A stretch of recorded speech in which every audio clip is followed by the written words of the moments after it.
दोस्तों, हिंदू धर्म में प्रत्येक दिन किसी न किसी देवता की पूजा करी जाती है। उसी प्रकार से मंगलवार का दिन हनुमान जी के लिए बना हुआ है। मंगलवार का दिन हनुमान जी को समर्पित है। इस दिन बजरंग बली की विशेष रूप से पूजा करी जाती है। साथ ही इस दिन मंत्रों का जाप करने से हनुमान जी प्रसन्न होते हैं। इस विशेष दिन पर हनुमान जी को समर्पित विभिन्न भजनों और चालीसा का पाठ भी किया जाता है। साथ ही सुंदरकांड का पाठ भी किया जाता है। शास्त्रों में बजरंग बली को प्रसन्न करने के लिए हनुमान चालीसा बहुत ही उपयोगी बताई गई है। हनुमान चालीसा का पाठ करने से भक्तों को कई तरह के कष्टों से मुक्ति मिलती है। दोस्तों, कहा जाता है कि हनुमान जी पृथ्वी पर आज भी मौजूद है और वह सबसे जल्दी प्रसन्न होने वाले भगवान है। हनुमान चालीसा का पाठ करने से वह भक्तों पर प्रसन्न होते हैं और भक्तों की सभी मुराद पूरी करते हैं। गोस्वामी तुलसीदास जी के द्वारा लिखित हनुमान चालीसा आम लोगों के लिए बड़ी आसानी से उपलब्ध है। मान्यता है कि बजरंग बली की पूजा करने से भक्तों के सभी दुख दर्द दूर हो जाते हैं और उनके जीवन में हमेशा खुशियां बनी रहती है। इस दिन हनुमान चालीसा के पाठ का भी विशेष महत्व है।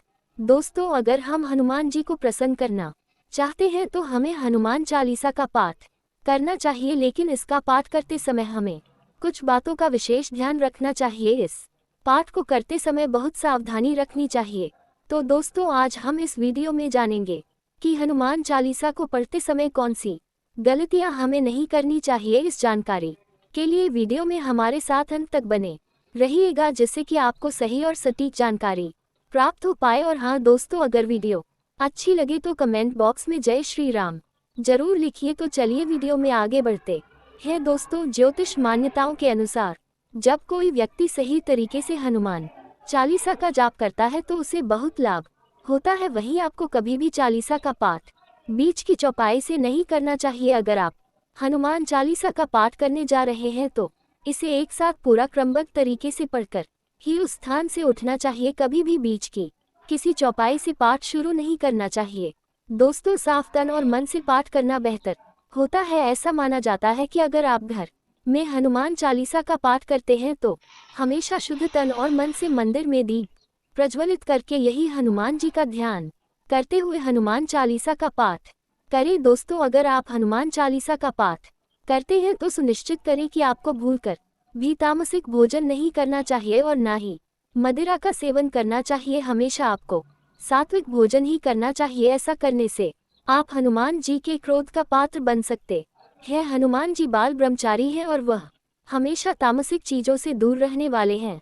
खास तौर से प्याज लहसुन का सेवन तो आपको भूलकर भी नहीं करना चाहिए और न ही शराब का सेवन। दोस्तों, किसी से व्यर्थ का झगड़ा भी आपको नहीं करना चाहिए। अगर आप हनुमान चालीसा का पाठ करते हैं दोस्तों, आप ध्यान रहे कि भूलकर भी किसी निर्बल को न सताए और न ही किसी से व्यर्थ में झगड़ा करें। अगर आप हनुमान चालीसा का पाठ करते हैं तो ये ध्यान रखें कि आपको किसी का भी अपमान नहीं करना चाहिए और ना ही किसी के लिए गलत अपशब्दों का प्रयोग करना चाहिए। दोस्तों, अगर आप विवाहित हैं और हनुमान चालीसा का पाठ करते हैं तो आपको जीवन साथी के अलावा किसी और से रिश्ते जोड़ने की बात नहीं सोचनी चाहिए। ऐसा करने वालों को कभी भी हनुमान चालीसा के शुभ फल नहीं मिलते हैं और ना ही पराई स्त्री पर बुरी नजर डालनी चाहिए। दोस्तों, अगर आप घर की समृद्धि के लिए हनुमान चालीसा का पाठ करते हैं तो भूलकर भी किसी जानवर और गरीब को नहीं सताना चाहिए। ऐसा करने से पूजा का पूरा फल नहीं मिलता है और घर में दुख और क्लेश बना रहता है। साथ ही दरिद्रता भी वास कर जाती है। अगर आप हनुमान चालीसा का पाठ करते हैं तो आपको किसी प्रकार का अपराध नहीं करना चाहिए। किसी के साथ ना तो छल कपट करें और ना ही लड़ाई झगड़ा करें और ना ही किसी से झूठ बोले, क्योंकि गलत काम करने वालों पर हनुमान जी कभी भी प्रसन्न नहीं होते हैं और ना ही अपनी कृपा करते हैं उन पर। जब आप हनुमान चालीसा का पाठ करते हैं तब आपको कभी भी जल्दबाजी नहीं करनी चाहिए और पढ़ना कभी भी इसके श्लोक के उच्चारण गलत तरीके से करें। आपको हमेशा शुद्ध और सही तरीके से इनके श्लोक पढ़ने चाहिए और धैर्यपूर्वक बैठ करके इसका पाठ करना चाहिए। अगर कोई व्यक्ति हनुमान चालीसा का पाठ करता है और उसकी शादी हो गई है या शादी नहीं भी हुई है तो उस व्यक्ति को किसी पराई स्त्री पर बुरी नजर नहीं डालनी चाहिए और पराई स्त्री से उसे दूर रहना चाहिए। इस बात का यह अर्थ है कि अगर किसी व्यक्ति की शादी हो गई है तो उसको अपनी स्त्री के अलावा किसी और के साथ संबंध नहीं रखना चाहिए और अगर शादी नहीं हुई है तो ऐसे में आपको स्त्रियों से दूर रहना चाहिए, क्योंकि शादी से पहले सभी स्त्रियां पराई होती है। अगर कोई व्यक्ति हनुमान चालीसा का पाठ करता है तो उसको इस बात का विशेष ध्यान रखना चाहिए। दोस्तों, हनुमान चालीसा का पाठ पढ़ने वाले व्यक्ति को मंगलवार और शनिवार के दिन हनुमान जी के दर्शन अवश्य करने जाना चाहिए। अगर आप मंगलवार और शनिवार के दिन भगवान हनुमान जी के सामने घी का दिया जलाएं या फिर मंदिर में जाकर हनुमान जी की प्रतिमा के सामने बैठकर हनुमान चालीसा का पाठ करें तो ऐसा करने से बड़ा कष्ट जल्दी ही दूर हो जाता है और सभी बिगड़े काम बनने लगते हैं। साथ ही हनुमान जी की कृपा जल्दी होने लगती है। और यदि व्यक्ति काफी व्यस्त है तो उस व्यक्ति को मंगलवार या शनिवार में से एक दिन मंदिर अवश्य जाना चाहिए। दोस्तों, जो व्यक्ति हनुमान चालीसा का पाठ करता है उसको मांस और शराब जैसी चीजों से दूर रहना चाहिए। मांस और शराब जैसी चीजें हनुमान जी को बिल्कुल भी पसंद नहीं, और यदि हनुमान जी का भक्त इन सब चीजों का सेवन करे तो इससे हनुमान जी नाराज हो जाते हैं और अपने भक्तों पर पूरी कृपा नहीं करते। लेकिन अगर फिर भी किसी मजबूरी में ये सब करना पड़ता है तो ऐसे व्यक्ति को प्रतिदिन हनुमान जी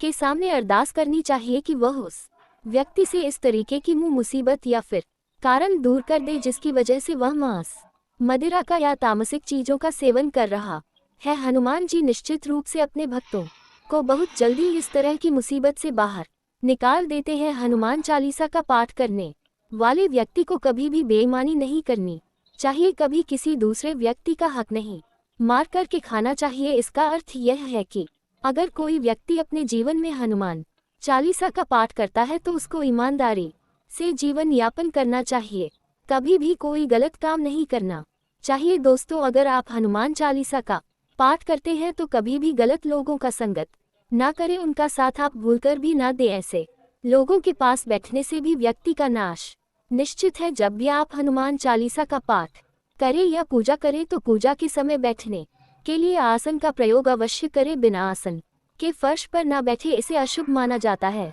आसन के लिए आपको कुश का आसन बेहतर रहेगा, आप उनका आसन भी यूज कर सकते हैं। हनुमान चालीसा का जाप शुरू करने से पहले भगवान गणेश जी की पूजा करें, उसके बाद भगवान श्री राम और माता सीता को प्रणाम करें, इसके बाद ही हनुमान चालीसा का पाठ करें। माना जाता है कि इससे आपका मनोवांछित कार्य सिद्ध होता है। हनुमान जी भी भगवान राम के भक्त थे, इसलिए हनुमान जी के पूजा से पहले आपको भगवान राम को प्रसन्न करना होगा। जब भी आप हनुमान चालीसा का पाठ करें तो भोग के लिए कुछ न कुछ सामग्री अवश्य रख लें, जिसमें लड्डू भगवान हनुमान को बहुत प्रिय हैं, इसलिए आप बेसन के लड्डू का भोग लगाएं तो भगवान हनुमान जल्दी प्रसन्न होते हैं और आपके मनोवांछित फलों को प्रदान करते हैं।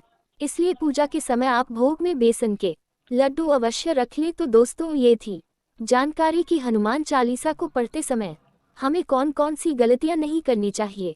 जानकारी आपको कैसी लगी हमें कमेंट बॉक्स में लिख करके जरूर बताएगा। तो मिलते हैं एक नए वीडियो में, कमेंट में जरूर लिखें जय श्री राम जय बालाजी महाराज, और कमेंट में जय श्री राम जय बालाजी महाराज जरूर कमेंट में बताया करें। वीडियो कैसा लगा, और चैनल पर नहीं है तो चैनल को सब्सक्राइब जरूर कर लीजिएगा और ज़्यादा से ज़्यादा शेयर करें वीडियो को।